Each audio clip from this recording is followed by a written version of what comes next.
everyone, and welcome to episode 402 of Milwaukee's Tailgate Brewers podcast, part of the MKE Tailgate Network. I'm James, joined by Ryan and Paul. We're recording this on Sunday morning after the absolute thrashing the Brewers gave the Cubs in Game 1 of the NLDS.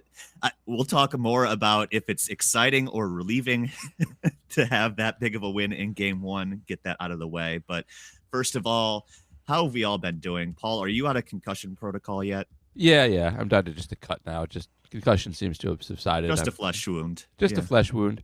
I went to the game yesterday with my kids and saw my mom, which was nice. And we did get back late, so we're working a little bit tired today, just because Brewers games are exhausting. By the way, for just a heads up to anybody who is driving in and out of Milwaukee.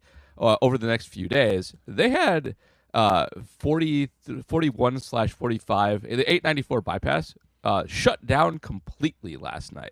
They had a detour to Highway 100 to drive all the way through West Dallas down to Layton, down to where Oregon Piper Pizza is, to get back to Chicago. It added a half hour to my drive. And then, because Chicago cannot be outdone by Milwaukee on these kinds of things, the freeway in Chicago by Rosemont, by the big complex there with the casino and the dogs, the Chicago Dogs baseball park, that was completely shut down, and we had to be shunted over to a different part, and that added another half hour. So I don't know if that's going to be fixed by Monday, but for all of my brethren that might be driving down and back, keep that in mind. It takes a long time.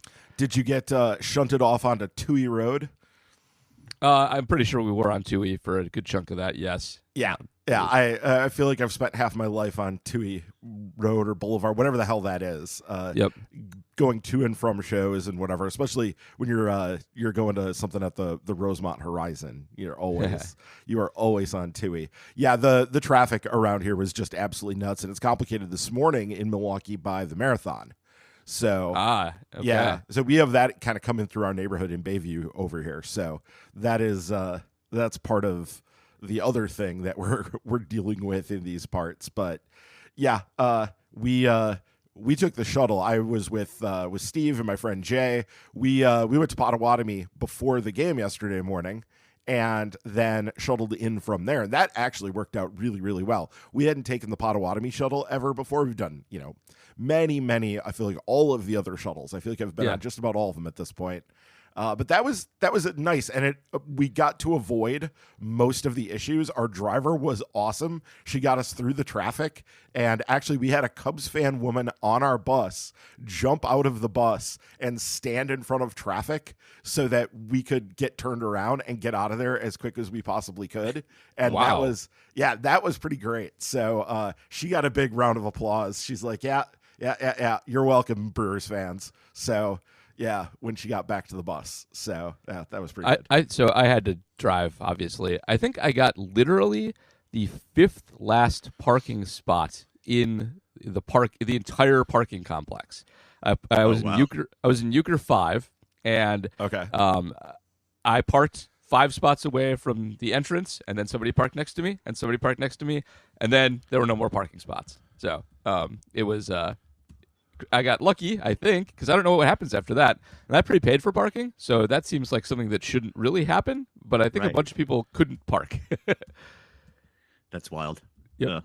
Just shows how packed that stadium was, though. Yes. Electric atmosphere. We got some questions about that.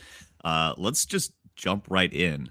Reminder, first of all, of course, that those of you who aren't patrons, you can become one over at patreon.com/MKE Tailgate. And that gets you the question priority. $2 a month guarantees you get your questions answered every week, both on this podcast and on the Packers Reporting as Eligible podcast. $5 level gets you that perk, plus the additional exclusive content, including the Minor League Extra with Ryan and Spencer, as well as Reporting as Eligible mini pods.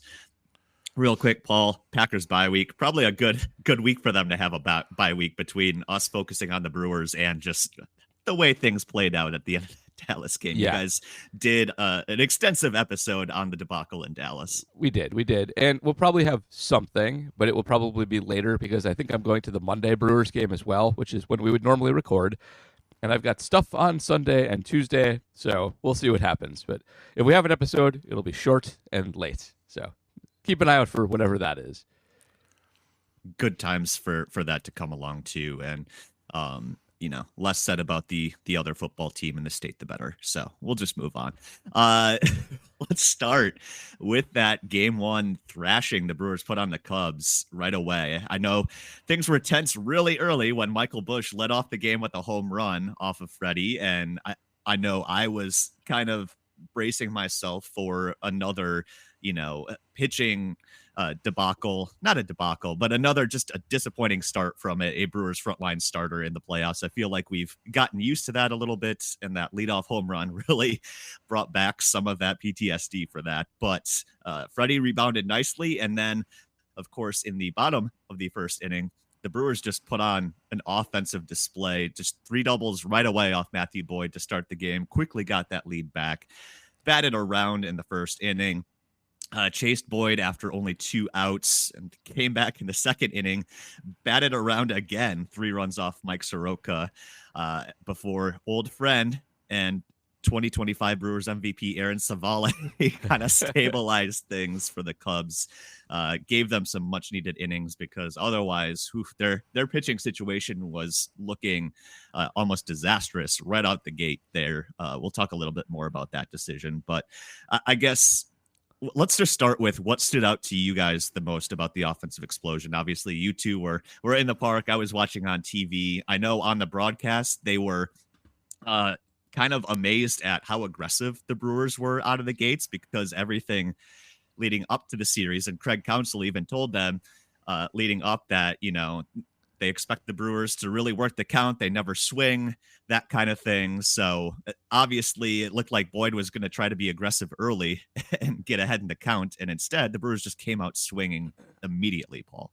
I've watched highlights of this now since I was in the stadium, and the Brewers don't swing thing was repeated on the broadcast a whole bunch of times, and Counsell said it, and it's true of a couple guys, but it's not really, that's bad scouting. Like, Sal Frelick gets himself down 0-2 every single at bat he has. A lot of guys swing early. They're actually like, yeah, they swing a ton. They foul off a bunch of pitches. They're patient in they're not like patient in the way that like a good power hitter is patient, where the pitcher is afraid to throw strikes. They're patient in a way that like they're just good at reading balls and strikes. It's not that anybody's afraid to throw most of them strikes, with the exceptions of, you don't want to throw Vaughn a strike or Contreras or Yelly, but like the rest of the little guys, they swing at everything. They're just good at making contact. Blake Perkins' 11-pitch AB he had, he swung at like everything that wasn't a ball and just only put one into play and got a RBI hit on it. But like that was, I didn't watch the broadcast obviously because I was there, but I was annoyed by the highlights and having to listen to that over and over again on 2 consecutive two of the first inning doubles had like the exact same copy read for both of them. Like verbatim. Yeah. It was ridiculous. It was definitely in their production notes. So that I mean, was the big thing. Yeah. If Craig was surprised by that, I mean, sorry. Pay more attention to the team you used to manage and get better scouts down on this, the north side there, because that's stupid. Like you're dumb for having that be a surprise. Yeah, there's a lot here because, as you're talking about, so Churio jumped on a 2-1 pitch, it looks like.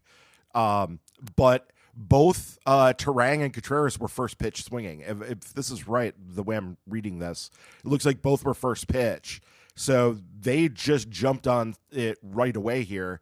And the other big thing that stood out in that inning, because what we had heard, and this is what we said, and this was a totally accurate thing, talking about how the Cubs defense is so good that it was going to cut down on the Brewers bullshit, basically, right? That it was going to keep the Brewers from being able to do we're going to string together a bunch of hits and do the thing.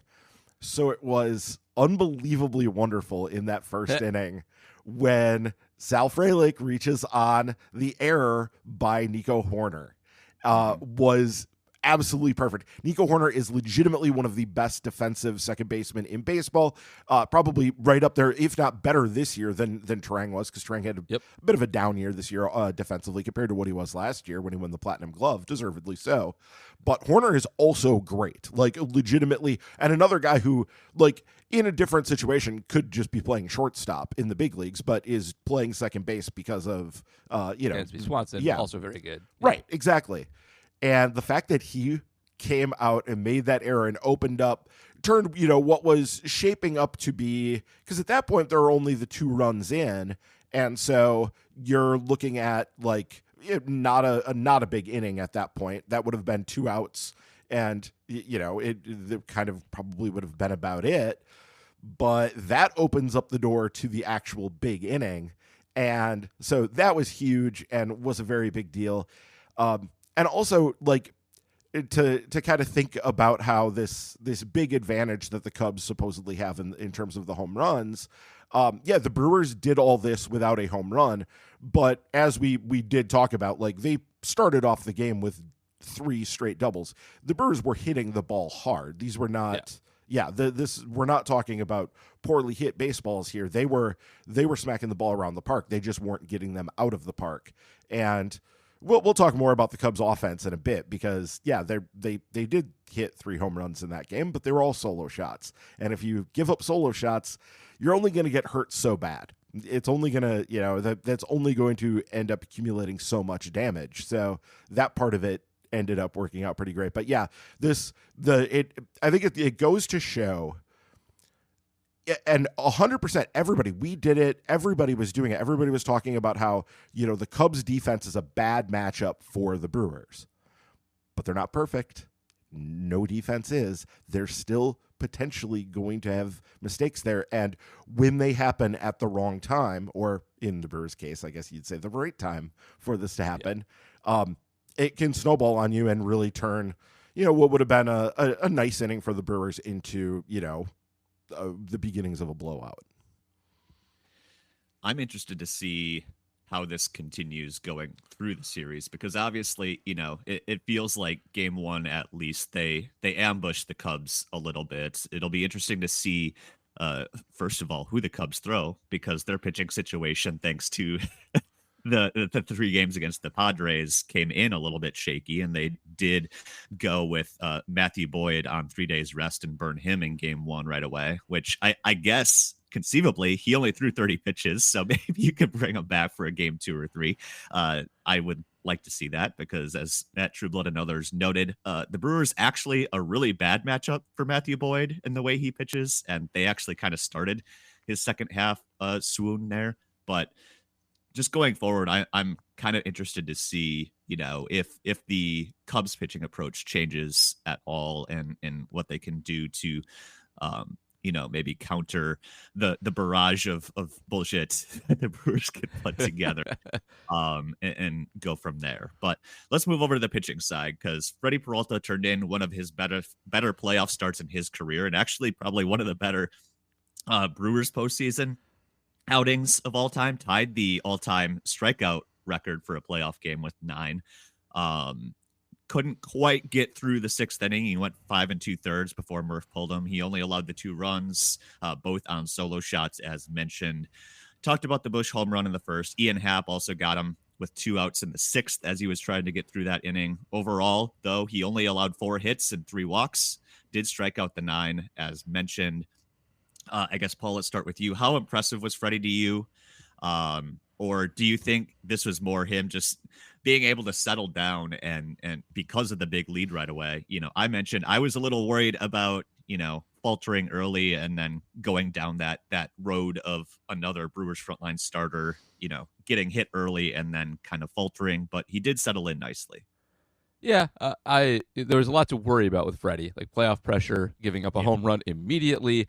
But I don't know if the big lead did help him just not get into his own head. But it's one of the best Freddie starts I've ever seen. He didn't mess around with anybody. Honestly, like kind of the platonic ideal Freddie start for me. I would always rather trade solo home runs for like the walks and the 12 pitch at bats that he sometimes has to get himself in trouble, solo home runs are generally speaking fine. To some extent, you've wasted an opportunity when you hit one. I mean, it's good to have a run, don't get me wrong, but it's good to hit your home runs with guys on base. And if you never put guys on base, that's okay. That's a good trade-off. He really mowed people down. He was in control like pretty much the whole time. And after like the third inning, I was like, oh, just let him go until you want to be able to bring him back, but let him go until he starts to show some signs of fatigue, which is basically what happened. And I was never worried that he was going to get the Cubs back into the game at any point. He was really, really good, and he got a standing O when he walked off, and it was deserved. Yep, exactly. I think this was it is the platonic ideal of pitching to the score and just going, yeah, okay, I'm going to be in the strike zone now. And he did have the 3 walks, so that it wasn't that he was not walking guys. He was still being somewhat careful, but yeah, when it was a case of there were runners on and he needed to do something about that, like he was able to work around those things and not get himself into one of those situations where Freddie is potentially teetering on the edge and going to have a blow up. He never got really close to that. And you never felt like that was in any real danger, like an outcome that could happen here. And I think Murphy did a good job getting him out right when he did. I think he did want to get him through those 6 innings, and that was fair. But after the Happ home run, there was then, I think Carson Kelly doubled after that. That was the 4th hit. Yep, that was it. The hard contact was starting to come. Yeah. Yep. And so Murphy got him out of there at that point. And so, yeah, this is a really big deal. And did you guys catch Brandon Woodruff's comments after the game where he talked about Freddie? Did you see this? I did Nope. not. What do you say? Yeah, Woodruff said that Freddie's going to drive the bus, and as far as Freddie is going to be the guy who's going to take us where we need to go. We can string together with the other starters and the other pitchers. We can piece together what we need to piece together, but we're basically going to go as far as Freddie's going to carry us. And that was his comment. So he really just flat out put it on Freddie and said, like, you're the man. Like, go ahead and drive this bus. So yeah. I thought that was Vote of very confidence, interesting, for sure. and Yeah. a vote of confidence, but also just saying like you are the man. Like this is you. Like you're gonna be the one who's gonna carry us as far as we're gonna go. So, and I think that's largely right here. And it is excellent now that he didn't have to go overly hard. What was it, 95 pitches that he threw yesterday? So he should be in nice shape for coming back and pitching in Game 4, should it be necessary. Hopefully it won't even be necessary. Hopefully he's just starting Game 1 of the NLCS. Yeah. Hopefully that's the way that works out. Probably won't. I mean, it'd be a little bit of a surprise if they were to go and sweep the Cubs, but stranger things have happened. I think, as disappointing as it is to not have the Brian Anderson crew on this series on the broadcast, I do appreciate having Ron Darling in the booth for stuff like this too, because he's one of the best in the game, obviously knows his pitching inside and out, and did a really good job of kind of explaining, yeah, Freddie struggled with some walks, but with that big lead too, it's not like you're forcing yourself to go after the Michael Bushes of the world. If you fall behind in the count, okay, no big deal, just put them on and restart. I think that was probably what happened with some of those walks there. And then also, again, just on the theme of maybe changing tendencies, or at least doing something that the Cubs and the broadcast team didn't expect. Like Freddie came out right away and was throwing changeups to right-handed batters, which we haven't typically seen, and got his first couple of strikeouts that way because they were clearly not prepared for that either. So I think just overall, I think one of the things I take away from Game 1 is Murph and the rest of the coaching staff just did a really good job of maybe changing up what the Cubs expected from them in terms of tendencies. And that's kind of what you got to do in a playoff series against a division opponent, right? Yeah. A good bit of anti-scouting, which I feel like is a place where a lot of organizations do struggle, where it's easy just to go with your best stuff over and over again. But, the third time through the order penalty is correct, and the, fifth, sixth, whatever series seeing a team over the course of the season is too. And it's good to throw in some additional deception there. with a team that's going to be extremely familiar with you, which the Cubs certainly are. And that was, I noticed Freddie throwing more changeups than normal in the stadium. I'm glad to see that was actually the case and strategically sound.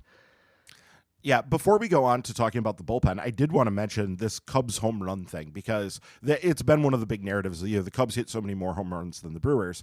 And yeah, that is kind of true. And obviously in this first game, after one game, it's Cubs 3 home runs, Brewers none. And I'll take that. If that keeps happening every game, I will take it to the end of the series and it would be great. It would be fine. It would be perfectly wonderful. But it is true that the Cubs did end up with the 6th most home runs. They hit 223 home runs this year. Mm-hmm. The Brewers were just down at 166. So basically the Brewers were hitting about 1 home run per game, just slightly more than 1 home run per game.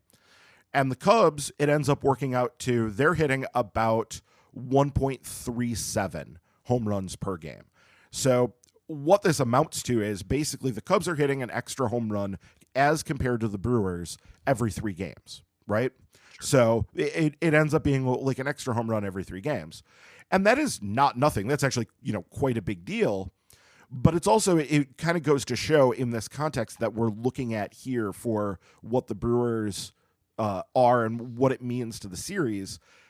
It really doesn't mean all that much because the home runs, they're so contextually dependent. Like if the Cubs are out there hitting 3-run homers, then yeah, that's a pretty big deal.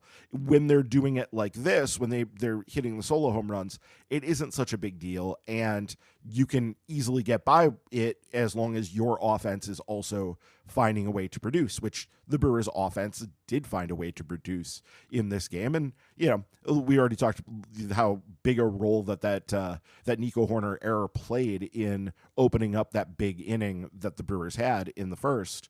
And it's just, I think it goes to show that as much as these narratives that like we spin, that everybody is talking about, as much as they do matter, they also kind of don't matter. And because baseball is baseball, it can play out even the way that you sort of expect, the way this did, where the Cubs are hitting more home runs than the Brewers, and it still doesn't really particularly matter within the context of the series, just because baseball is going to do what baseball does, and that's sort of confound your expectations. Just proves that home runs kill rallies, right? So there we go. No, let's move on because Ryan did mention the bullpen. Obviously, Freddie was followed by Aaron Ashby, and Ryan got a million notifications all at once. But 1 1/3 innings from Ashby, hit 100 on the clock, or on the gun there, and that really popped my eyes. And it only took him 16 pitches to get those 4 outs, which is excellent news for the rest of the series. Yeah. Jared Koenig up next. Obviously, he did allow that 3rd home run to Nico, but otherwise was clean. And then Nick Mears took the 9th inning, worked around a Swanson 2-out double to end the game 9-3. That was good to see too. I think it was good to get Mears into a lower leverage spot just to kind of get him right again. We talked last episode about how he's kind of been shaky down the stretch. So it was good to get him and Koenig, I think, in to get them some work too, especially after that week off. And just sharpen up a little bit in a game that, the pressure wasn't quite on. So, Ryan, let's start with you on the bullpen because you did get all the Ashby notifications. To be clear, not a problem that he went to Ashby in that spot, right? Like that's exactly what you want him to do. You want him to nail down, especially after a starter leaves, and go from there. And he was super economical. So I think it worked out all around. What do you think? Yeah, exactly. As I said on Blue Sky, it's going to take a lot to get me mad at Murphy for using, say, Aaron Ashby the day before an off day in the postseason. Like, come on, that's what this is for. I mean, if it had been a total and absolute blowout, had it not been, but like the Cubs could have gotten back in there. They had a runner on when Ashby came in. He came in with a runner on, and you don't want it to, you don't want that to spiral, and you don't want it to get closer than that in that inning. It's still fairly early when he comes in the 6th there. The Brewers still have what was it, 10 outs to get at that point. And yeah, that's a perfectly appropriate time to use Aaron Ashby. Like, I'm not a crazy person. I am not. This is what Aaron Ashby's for. It's and not a binary use Ashby bad thing. Absolutely not. Yeah. I mean, we could talk a little bit about some of these questions here, and I think they do raise a point, and I think there's some validity to it, but only to a point. But yeah, this is what these guys are for. And I did appreciate, Koenig coming in where Koenig did was also fine. And I thought Mears, that was an appropriate place to get Mears in when you've got, going in, I guess at that point it was a 6-run lead in the 9th inning. That's a good spot to use Nick Mears. Like, go get him out there. I would have been perfectly fine seeing McGill also, or Uribe. Like, any of that would have been fine. But there's also some value to not exposing those guys, which is what our question here is about. Yeah, let's just jump into that. Jerry Gold asking, how did you guys feel about the bullpen usage in game 1? Rest may not really be a concern with the off days, but was it worth giving the Cubs what might be an extra look at some of our top relievers when we were in a position to try and get by using some of our lesser arms? So, Paul, again, you kind of talked about exposure. Granted, being a division rival, the Cubs saw basically all of the Brewers' top relievers, but also, you don't want to necessarily give teams 3 or 4 looks at Uribe or McGill in the same series either. So how did you like the bullpen? I have no complaints, just like what Ryan just said. And also, like, Freddie being tricky is he's pitching a long time, and that helps you get through the long time.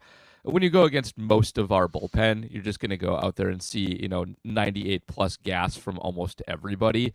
And, there's only so much preparation you can do for 98 plus gas from everybody. And Ashby is just kind of nails at this particular job that he does, so it's fine. And, Mears is not one of our top relievers. He is good and useful, but not that. He's just good and the bullpen's good. It's deep. He's the perfectly appropriate choice to finish that game. So I think this was handled completely fine. You can't assume that the Cubs are not going to have a big inning. Like you can't completely punt and throw your worst reliever out there with the understanding that he's going to get through like 3 innings. If anybody was thinking that, the Cubs' offense is very good. This was played, I think, pretty much perfectly by Murphy. It really was. Yeah, it's interesting. You look at like who they faced. Ashby did get a Michael Busch in the last out that he got. Sorry, in the 7th inning was Michael Busch, and that's going to be something to track because Michael Busch is the Cubs' best hitter. And the way it worked out on the balance of the season, he ended up being the Cubs' best hitter. But he is vulnerable to lefties. So I think making sure that you get him against Aaron Ashby or Jared Koenig is going to be a good thing. And also just having Koenig in there to face Kyle Tucker the next inning, I think that made sense. Having him in there to face Ian Happ too, because I think he turns Happ around there, and I believe Happ is a better hitter from the left side, but I don't quote me on that. That's just off the top of my head from memory on that one, but I think he is a better hitter left-handed. But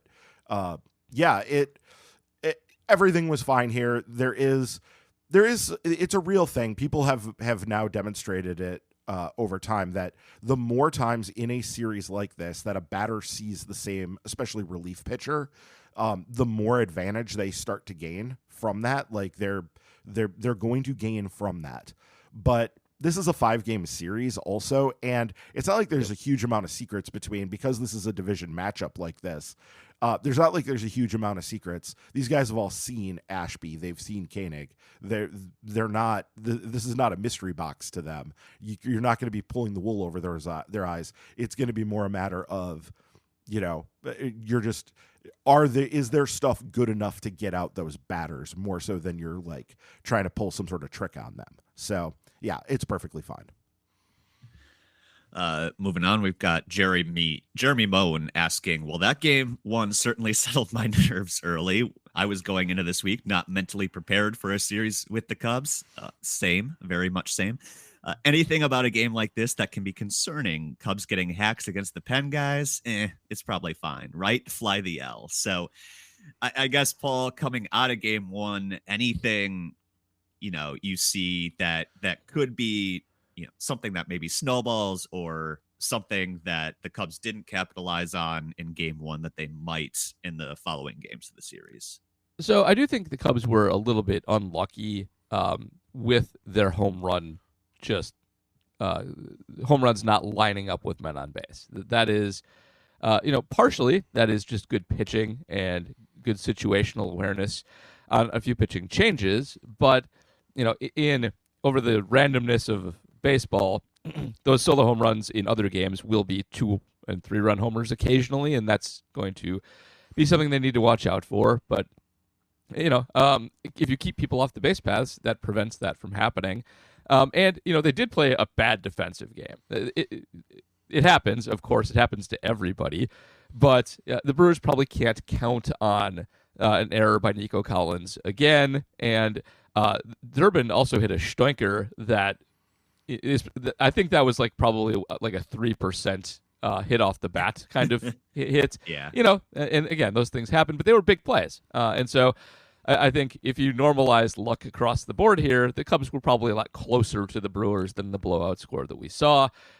But, they're close teams. That's not like a big revelation. They're both very good. They're going to play close games most of the time when they play each other. So those aren't even things that are going to come back. You just, you take your wins where you get them. The Brewers played their game, and it worked in this one. And next game, the Cubs will probably be a little bit better in a few areas. We'll get to injuries, I imagine. But, the Brewers will probably be a little bit worse for wear on that front, too. So, blowouts are almost never one team figuring something out or learning something or doing something extra good they didn't do before. They're usually just the stuff that happened in an order that made it so you won, and it will probably happen in a different order next time. Yep. That is classic baseball, especially classic postseason baseball, because it's not going to keep lining up that same way again. Well, but then again, maybe it might. You don't know. Dumber things have happened than what you looked like. Everybody was talking about this matchup being on paper so close, and I think that is broadly right. And it was borne out over the regular season with it being a 7-6 regular season. The Brewers won 6 and the Cubs won 7, and so it was an incredibly evenly matched series over the course of the regular season. But there were blowouts in there too. So there were games that were won by wide margins, even though on balance it was pretty close. But when you're talking about a short series like this, you just don't know how that's going to end up settling out. I would assume that we're going to see better performance from the Cubs going forward, but you just kind of don't know. I'm going to take the next 2 or 3 questions and comments here together because they're all along the same theme. Michael McNamara asking, that was a good game, right? And then Ian Pomplin saying, in slang, this is called belt to ass, right? And Jordan Leeton asking, the only question left after that one really is, can we do it again? So maybe touched on some of this, Paul. A lot of that, as we mentioned, blowouts kind of happen because things kind of snowball in a sense, but also just really good to lock down that first win in a best of 5 series, especially. So I guess how repeatable do you think are some of the events of game one? So kind of repeatable, I think, is the best answer. So one big thing that maybe will change in the Cubs' favor, but maybe not. They are struggling a little bit in terms of pitchers they're going to throw out there. And we talked about starting Matthew Boyd already, and I think obviously it wasn't a good decision, but I think I get why it was made. And I don't know that I would really trust the next few options to be that much better against the Brewers. And if you're looking for something that may continue, the Brewers got 13 hits in this game. And while some of them were stoinkers, like Durbin's and whatever, Sal, I guess that was an error, not a hit, they hit a bunch of doubles. They stung the ball pretty well. Yelich barely missed a home run in this game. I thought it was gone off his bat to deep center, and Pete kept it in the yard. But if they keep swinging the bat like this, they will keep putting up 13 hit performances, and the Cubs aren't going to be able to stop that. So the Cubs pitching needs to get better. It is not a weakness of the Cubs, but kind of a relative weakness of the Cubs. And this is where I think the 3-game having to play in the wild card really does come to bite you back.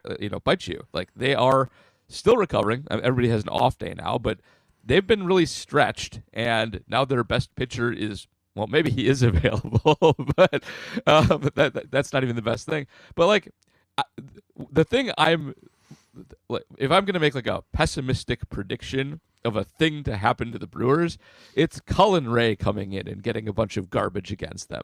Like, I could see that happening. Honestly, he doesn't seem like that bad a matchup to me for the Brewers. So, but they're in good shape because they've been stinging the ball, and the Cubs, for all of their greatness, don't have a shutdown pitching staff. So hopefully that does continue.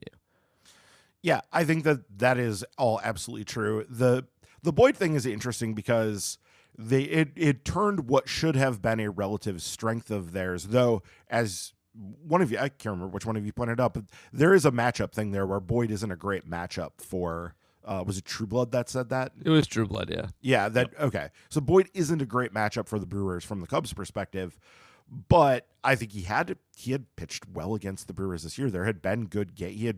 I remember being frustrated when he would shut down the Brewers at some point during this year. So, I don't think he's a nothing in the series, but it did it turned what should have been more of a strength into a weakness. And it would have been interesting because I went into it assuming I didn't realize that Boyd was going to be starting until I saw it literally on Saturday morning that was going to be the case. I just assumed it was going to be Colin Ray. And I was all ready for the very annoying, 4 2/3 shutout innings where he works around, some base runners and just the standard, Colin Ray thing. I was all ready to be annoyed by that. And so the fact that we didn't get that, it would be interesting. There is some interesting matchup stuff because the Brewers have had sort of a mixed record against Shota Imanaga. And we're looking at Imanaga for game 2, right? Like that. I would imagine so. Most likely. Yeah, because he pitched on Wednesday, so Monday would be, he'd be on full rest at that point. So, and the Brewers have sort of a mixed record against Imanaga, right? Like, they have absolutely pounded him at times. And there was a home run barrage last year. I think it was like his third start against the Brewers and at the park. I was there for it, and that was fun to watch him just get absolutely lit up because he had gotten off to such a great start to his big league career, and everybody was talking about him as like the rookie of the year and everything. And the home run issues, which were a big issue for him even in Japan, hadn't shown up yet. And it was like he got all his regression going in. I think the Brewers hit like 4 home runs against him in that one day. Yeah. If the Brewers one start. Yeah. Yeah. The Brewers will need to bring their home run swings against Imanaga is what I'm saying. Like that's what that is for. See if you can get to him that way, because as good a pitcher as he is capable of being, he has that big vulnerability where when he leaves balls in spots, batters can really tee off on him. So we have to hope that that's the case on Monday. As noted, quickly pulled up the game logs. Matt Boyd had 2 starts against the Brewers in the regular season. Cubs won 1, lost 1, but he gave up 4 earned runs in 5 1/3 on August 19th, first game of a doubleheader, and then 5 runs in 5 innings on July 28th. So 9 total earned runs in 10 1/3 innings. So that kind of bore out a little bit that they were able to string some stuff together against him. Imanaga, obviously a little bit better. Most recent start, August 21st, he basically shut down the Brewers, 7 innings, 2 earned runs, but the Cubs ultimately lost that game 4-1. Basically has been really good against the Brewers this year, 3 earned runs or less in basically all the outings. So I'd expect a tougher go of it this time around, but as we saw on Saturday, things can quickly change. If the Brewers can, just start the game with 3 doubles again, that'd be great. So I completely imagined a Matthew Boyd shutdown game against the Brewers, huh? That just didn't happen. I don't remember how those played out necessarily. Huh. I'd have to dig a little bit deeper in if he was maybe cruising and then they got to him, or if we're all just kind of hallucinating that. I don't know. I don't know. But the bad Imanaga start was last year. That was in 2024. Correct. That was in middle of summer, right? I think was when that one was where they absolutely teed off on him and knocked him around for a bunch of home runs. That was right. Yeah, he had like a sub-2 ERA at that point. You were right. All right, let's talk about, I guess, the one real bad thing that happened in Game 1, and that's the injury to Jackson Chourio, hurting his hamstring again, legging out a record-breaking third hit in 2 innings. He's the first player to ever in the playoffs have 3 hits in the first 2 innings of a game. So that's kind of fun, but obviously came at a cost, hurt his hamstring again, walked off pretty unhappy. You know, he walked off, and on TV, it was pretty clear that he was frustrated, pissed, whatever. You know, some speculation as to whether it was because they were taking him out and he didn't want to come out, or because it was this damn thing again, you know, kind of frustration, which happens. You know, they talked to Pat Murphy in the middle of the game and then after the game too, and Murph kind of made things sound real concerning. He said, like, during the game it was, you know, disappointing and was very morose about it. And then after the game, he said, quote, "Obviously it's real scary having that same hamstring injury to the same leg. We're hoping that it's something that he can come back from soon. We have no idea when that would be. He's just getting out of the tube right now. We'll have somebody look at it. Could be devastating." And then Chourio, though, through an interpreter, said after the game, "They haven't said anything. We're still waiting, but physically I feel good, and I feel in a position where I'm ready to keep going and keep competing." You know, I think to me, this kind of is a repeat of what we saw with the first hamstring injury, right? Where Chourio was like, "Oh, no big deal. I'll get through it." And then the Brewers were like, "Yeah, we don't know when we're going to see him again." So I guess, Paul, how concerned are you about this injury?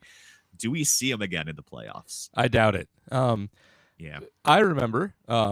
So I used to pull my hamstring all the time. I was a high school soccer player and tennis player.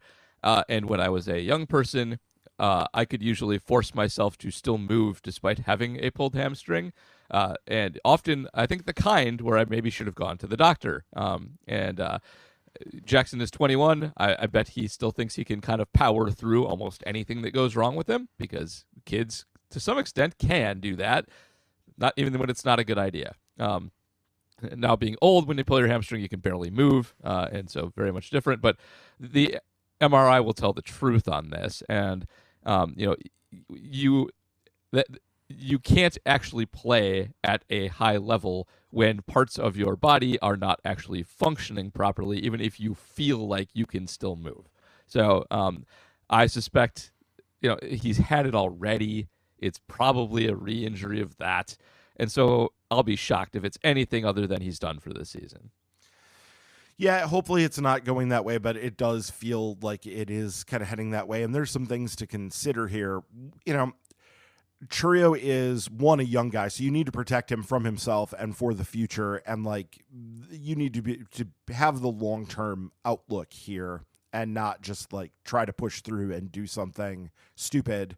Like my friend was talking about as we were leaving the game yesterday, it was like, we need to get John Voight's doctor from Varsity Blues in here. And I'm like, yeah, no, that's probably not a good idea. But yeah, there's that aspect to it. And also just the fact that speed is such a big part of his game. This is not there are some guys where you could go, okay, well, he'll figure out a way to sort of make it work and be able to hit. And if he has to jog while doing that, okay, that's fine. But that doesn't really work for Chourio, because Chourio's game is so built around being fast and, busting it down the line and in the outfield, that if he is compromised, trying to figure out just some sort of way to play through it, there's just a good chance that you're going to get such a compromised Chourio that it's not worth even trying to do that he's not going to be capable of playing up at a level. So yeah, this is one of those things where they're just going to need to, take whatever the doctors say on this and run with it. But yeah, it definitely hurts. I will say that the last time that this happened, Jackson Chourio got hurt, and the Brewers promptly went on a 14-game winning streak, like almost immediately right after that happened. And the Brewers don't need to win 14 in a row this time. They just need to win 11, and one of those is already gone now, thanks in large part to Jackson Chourio being so good to start that game.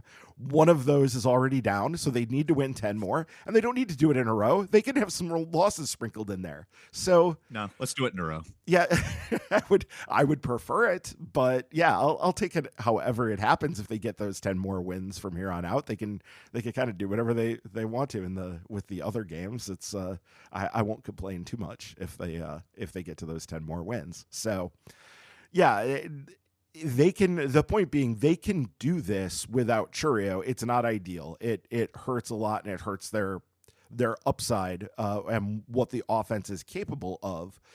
But there are other guys and there are other things like it.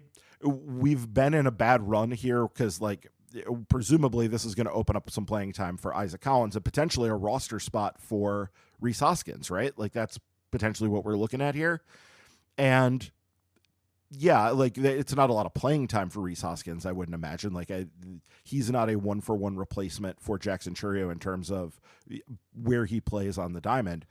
But Isaac Collins did have a really good season, and yes, he was cold and struggled down the stretch here to a large degree. But he's also capable, we have seen, of getting hot himself and being a very useful player for the Brewers. So it's not like they don't have a potential solution here. It's just you hate to see it, especially to your young great player like this. It's got to be super frustrating for him. For sure. And, he, especially the way he started the game and the way he played in the Mets series last year, he's already created some lasting playoff memories. And that's the kind of impact player that you really need to go far in October. So it's definitely disappointing. I can see why Murph says it's devastating. One, you feel bad for the kid, but two, like that's a very major offensive piece. And, they mentioned it during the broadcast too, for a team that doesn't hit a lot of home runs, that's one of your bigger power threats too. Yep. And you can't even really hit for power if your lower half is compromised. And that's a bad part of a hamstring injury as well. And you guys also touched on defense is such a huge part of what the Brewers do. You can't really have a hobbled Jackson Chourio out in left field becoming a liability.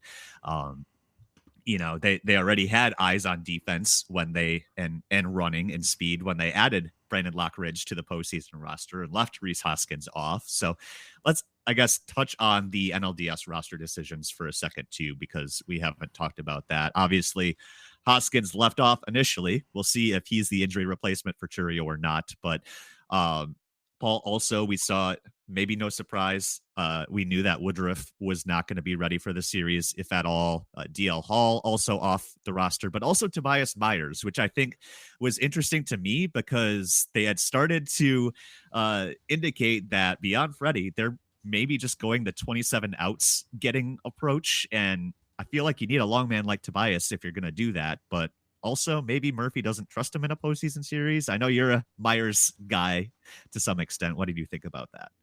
I would have had him on the roster just to be a member of the bullpen game committee, but we mentioned this last week. Myers' numbers are down from last year when he was legitimately good, and he's the kind of pitcher that can't. I think his strikeouts, I believe, were the thing that was down. He had a walk problem that he got under control. So I get it. And aside from all of that, I don't think Murphy trusts him, and his usage, I think, is really clear on that point. So I think they figure with off days, they can probably string together enough of what they need from the guys they really trust. And so I wasn't surprised by it. I was more surprised Hall was left off, honestly. I feel like they've trusted him to be a piggyback guy many, many times. And I'm legit surprised that he didn't make it. And Anderson did, right? He's on the roster. So that was the big one for me. Like, I was surprised they flipped those two. I don't really have a big complaint about it, but I was surprised by it. Yeah, they must figure that Gasser, who did make it, and I think is probably a good shout to start game two, but we'll get to that more in a minute. Yeah. That I think they figure that like he is better equipped right now to be Hall than Hall is, I guess is probably the best way Yeah. to say it. That they're probably more happier about where he is in terms of where he's been pitching, because he has been building up and has been throwing for, a solid 2 months now, whereas Hall had to have this long layoff, and they must have just not liked what they saw from him. I don't know if it was a fastball shape thing from just that one little look that they got of him on the last day of the season last Sunday.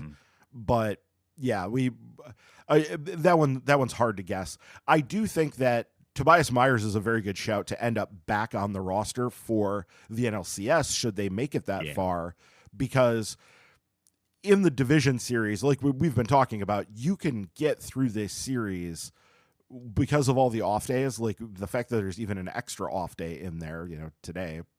I was joking that it would be really nice if the Brewers could have just played at like 7:30 this morning today, because let's just roll it right back. Like the Cubs, this extra day off does more to help the Cubs than it does to help the Brewers. I think the Brewers would just as soon keep going here, but anyways, that's not the way it worked out, so it's fine. But yeah, I think that Myers is a guy that, if you do make the NLCS, there's more need for length at that point. Like I think he would probably be back on the roster for that, would be my guess. And we potentially could also see Hall, because I'm sure he's throwing side sessions and is doing, seeing where he's at for that. So I wouldn't be at all surprised if they bumped things around for the NLCS should they make it that far. Yeah, a lot of, back end bullpen machinations that maybe change based on who you're facing. This is probably the group they felt matched up the best against the Cubs, but that math maybe changes against the Phillies or Dodgers a little bit. We'll see what happens there.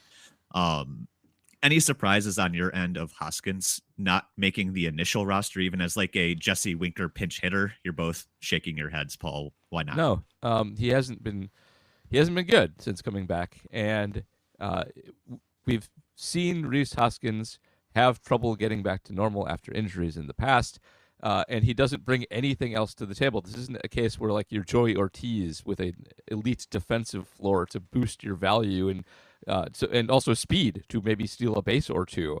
Hoskins offers nothing aside from his bat, and so if his bat is in any question at all, it doesn't make sense to have him up here. Now, if injuries open a spot, maybe it makes sense to have him for the lottery ticket of him snapping back to it immediately, or at least the threat of maybe drawing a walk.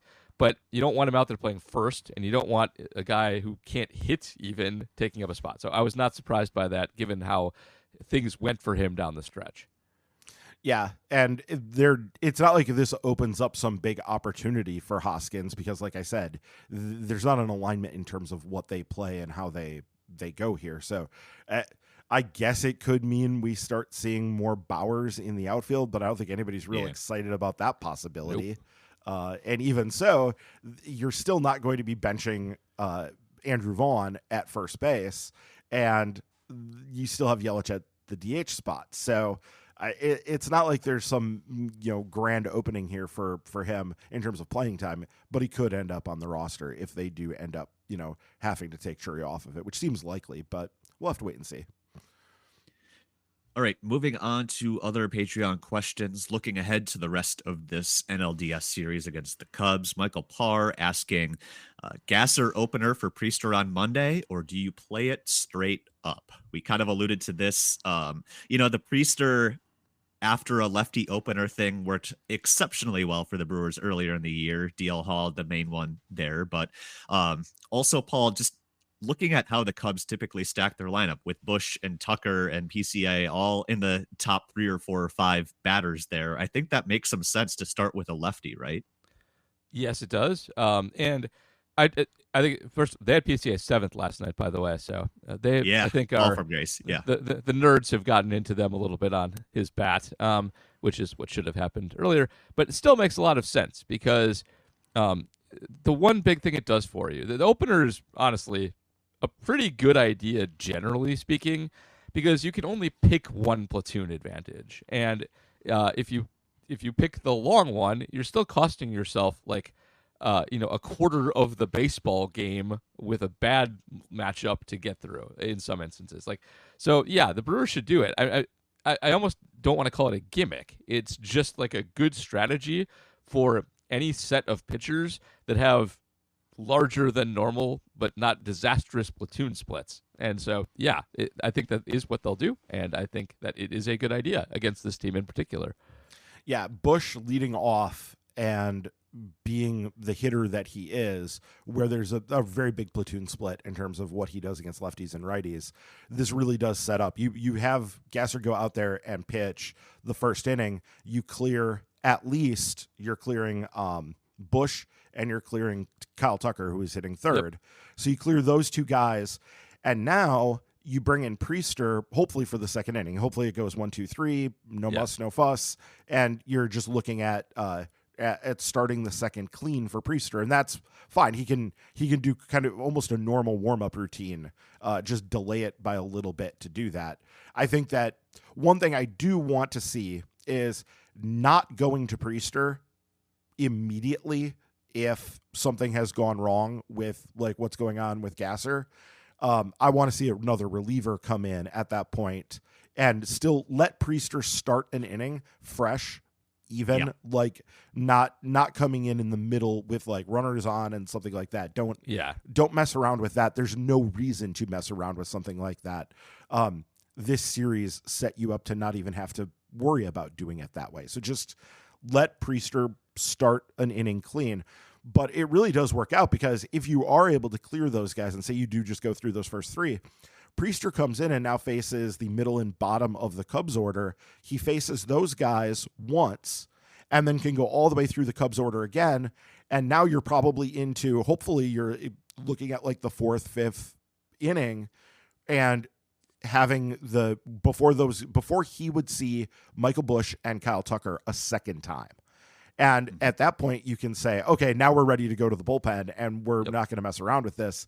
And you can just kind of play it over. Unless if something like what happened on Saturday, hopefully that does occur again. If that happens again, then you're set up to, you can just keep going for a little while here and face those guys a second time, and it's fine. And not have them face one of your good relievers and get another look at them in that situation. That would also be perfectly fine. So it really does set up well, and it's a good strategy for them to employ. And I think all indications seem to be they're going to do something along these lines, because obviously they haven't announced the starter yet as of this record. For sure.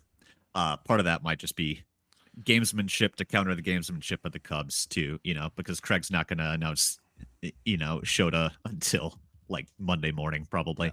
I think you brought up something that was interesting to think about, because I saw this come up when Matt Boyd was struggling, that they went to Soroka right away. And I'd seen it pointed out that, really, you don't necessarily want to do that. Like, the best managerial choice might be to go to your fireman reliever early to clean up the mess, and then let your long guy start an inning fresh. So I guess I say that in hopes of that if things go awry for Gasser on Monday, that they don't just go to Priester right away. Like, get out of that mess. I'm not saying use a rebay immediately there or whatever, but like, get out of that mess to mitigate the damage, and then let him start the next inning clean. I think that's the way to go. It seemed like a misstep on Craig's part, but also, the Cubs bullpen, not necessarily, I forget what Craig said. They weren't compromised, but they were something else that was basically compromised. Their options were limited there. And it's a good thing Savali went like that 4 innings for them. Otherwise they'd be in a lot worse shape. Yep. All right. Moving on. We've got Way announced our presence with authority, asking this week. Actually starting by saying, I'm actually camping in Illinois for the weekend, so me and my friend watched the game at a bar surrounded by Cubs fans and silently celebrated to ourselves. My favorite 2 parts. Number one person asked their friend where Pat Murphy, quote unquote, was before, and their friend shrugged and out loud concluded, probably the Marlins. Nailed it. Then Number 2, the person next to me kept exclaiming how the Brewers kept hitting the ball where their defenders weren't. Oh, cute little Cubs fan. That's what we do. The actual question, I think a talking point in this series and going forward is going to be around pinch running. Who and in what situations do you think is worth pinch running for? And secondly, do you think Pat agrees with your assessment? So we've talked about pinch running and Pat's theory throughout the year. Obviously mentioned Lockridge is on the roster probably just for that reason, Paul. I guess what scenarios do you see Pat going to the pinch runner? I think really only when in a situation where one run is a huge difference, like where it's a walk-off, where it is a seemingly very important insurance run, or something of that nature. But the team's also so fast generally. I guess part of the question is, who do you pinch run for? Vaughn is slow, and you have Bowers there to go and take that spot too. So he's probably the most likely candidate in any given spot. Contreras probably in some instances. He actually failed to score on a single yesterday, and I think he scored anyway later because it was awesome. But that those are the two big ones, I think. But I don't think they'll go to the pinch runner just willy-nilly. Like I think when it's a leverage situation, you might see it. But other than it comes at a big cost. Like if those guys are going to bat again, and not having the bats in the lineup is huge. It's got to be something where the game is nearly over and a run matters immensely.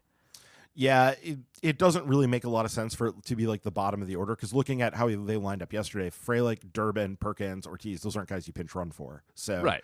It is Vaughn, who potentially he did get pinch hit for yesterday. Bowers did come in and get that last plate appearance, even though Vaughn was, had a nice game for himself. He got a hit and he had a walk, and yeah, he did a good job.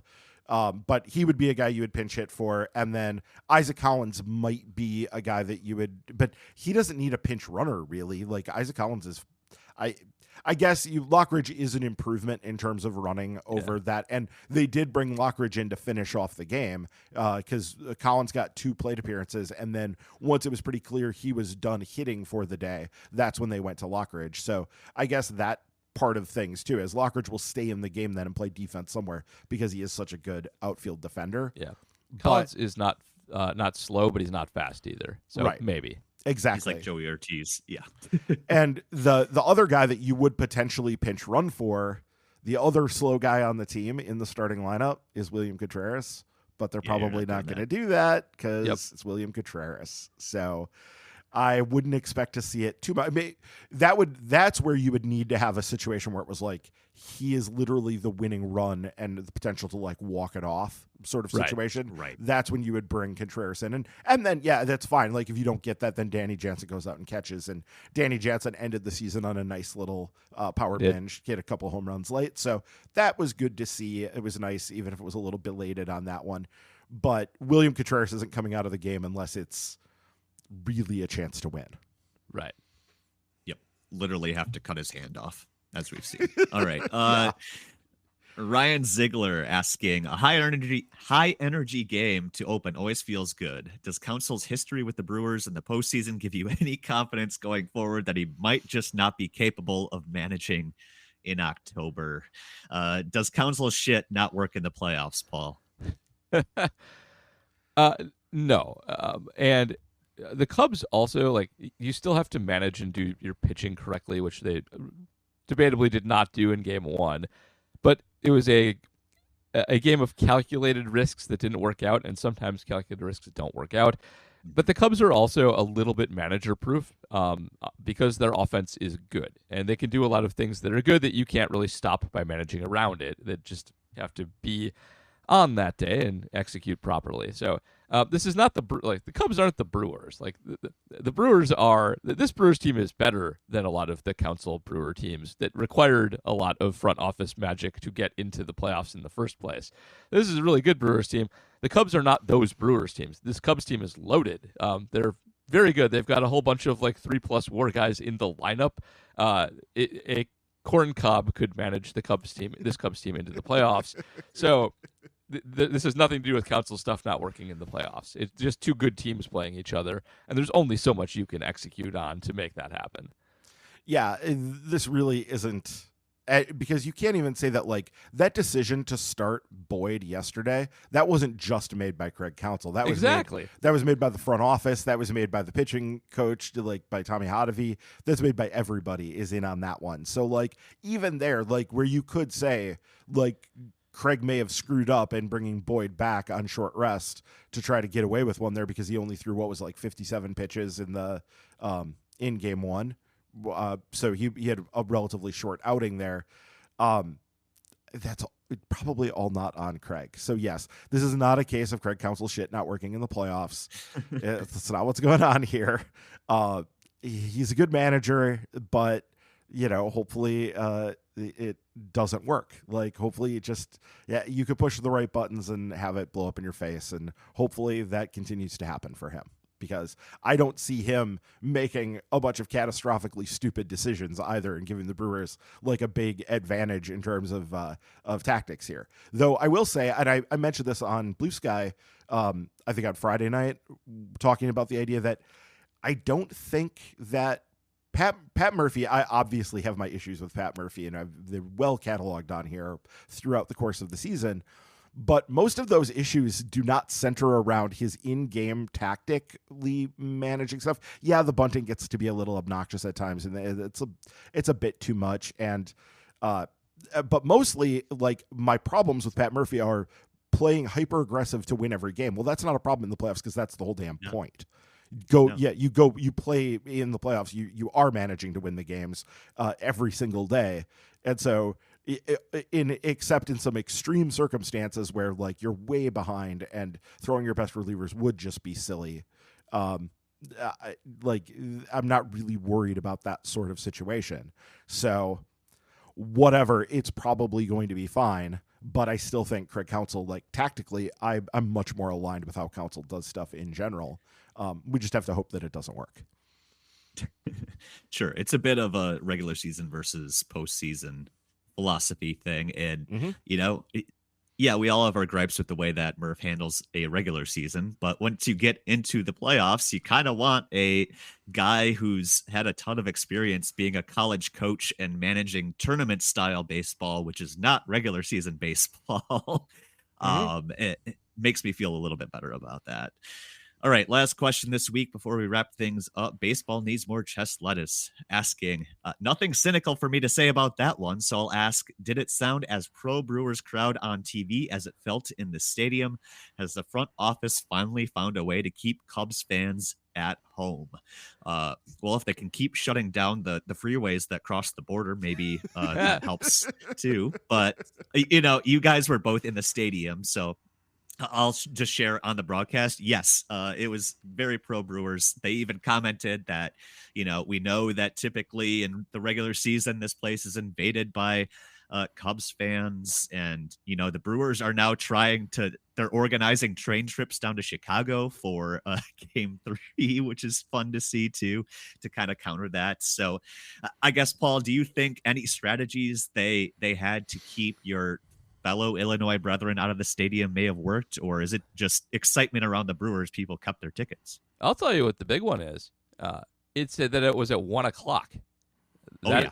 That is the single biggest. By the way, there were fewer Cubs fans than normal. There were Cubs fans there for sure, and they cheered, but it was not as balanced as it usually is. There were far more Brewer fans there. But early game is tough. It was tough for me. I had youth soccer in the morning. We left directly from youth soccer, and we barely got in for first pitch. Obviously, not everybody is me in the same situation, but getting there early is more difficult than getting there for a 3:00 game or a night game where you can turn it into a big party thing on a weekend. And not everybody likes to get up early and drive to Milwaukee. It is a small thing, but it is a thing, especially when you have other options. You can go on Monday night late. You can wait for it to come to Wrigley on Wednesday. So I'm guessing that the early start was the main factor, but who knows for sure? This may just be an instance of we are in a later round. This is not the wild card. This is a much better team. It's a better draw for the Brewers as well. And I don't think it's any of their financial stuff, like any ticket protecting shenanigans. Tickets were not that hard to get. Just if you wanted to go, you could go. But early start is a good way to do it. I think that helped a lot. And I'm kind of hoping that the Monday, it being so late, an 8 It's o'clock late, start. yeah. Like it does. I mean, it does dissuade you. Like, I'm gonna go, but I'm also like, oh, that's gonna be miserable. Tuesday and- morning's gonna be Yep. tough for you. Yeah. Indeed. Yeah, and I mean it's keeping some people away. Steve is not going. He was going to go. He was going to take his son, and he had to bail on it. So he's not going to that game as a result of the late start time for that one. But I think that is going to dissuade some Cubs fans. Going into the stadium, I noted when I was outside, it was like I was only seeing a few Cubs fans in the huge lines to get into the park about a half hour before game time, and I was like, oh, we're actually really, really heavily. Now, this was on the first base side as opposed to the third base side, which is where Cub fans tend to congregate, where the visiting fans obviously tend to congregate because it's behind their own dugout.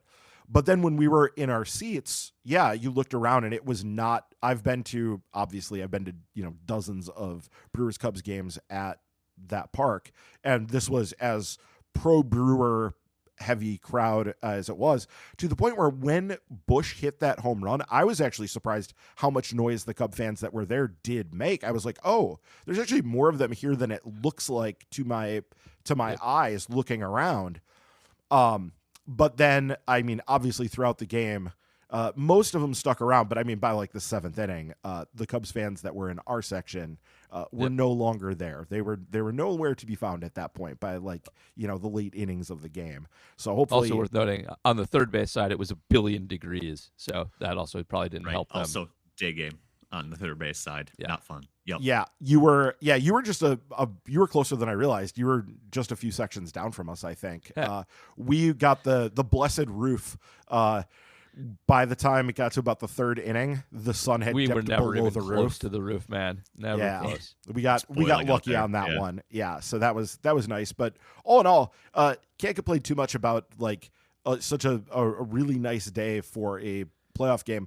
I've been to most of the Brewers playoff games in that park. I've missed a couple, but I think I've been to just about all of the Brewers playoff games. And I think that's maybe the second or third time that the roof's been open in the playoffs. It really hasn't happened very much. Yep. So that was fun. Usually not 80 degrees in the first weekend of October either. No. But Yeah. that makes for good tailgating though. All right. That'll do it for this week's questions. Thanks again to all of our patrons who sent those in. Patreon.com/MKE tailgate. $2 a month. All it takes to get your questions answered as we hopefully continue through the playoffs here. Also want to give out a shout out to any new patrons joining. Looks like we've got at least one this week. Ryan, who do we have? Yeah, Mark Thomas, I believe, has been a patron in the past. Followed both Noonan and I on Twitter back in the day. I don't know if he's made it over to Blue Sky, but definitely somebody familiar with. And like I said, I think was a patron in the past. So welcome back, or welcome, Mark, to the fold here. I know We Mark. appreciate it. I went to Yeah. college with Mark. Ah, yes. Hey, Mark. Nice. always love those connections when they come through. Thanks for the support. As always, even if you're not a patron, you can help us out another way. Go to wherever you're listening to this right now, whether it's Apple Podcasts, Spotify, anything else, and please do give us a 5-star review if you liked this episode. And while you're here, or there, I should say, be sure to hit the subscribe or follow button to make sure you never miss an episode. That'll do it for this week. Fingers crossed for the rest of the series. Hopefully by the time we do this next weekend, the Brewers will have secured a trip to the NLCS and we'll know who they're playing too. Game 1 between the Phillies and Dodgers is a wild one too. That's a really fun series to keep an eye on as well. We'll see what happens there. But until then, fingers crossed for the best. Hopefully more blowouts for the Brewers in the future. Whatever happens, though, we'll be back here next weekend to talk about it. Thanks again, everyone, for listening to Milwaukee's Tailgate. See you next time. Fair weather fan, it's not what I am, even though the zip code has changed. I might smile and joy where I'm currently employed. Your soul can't be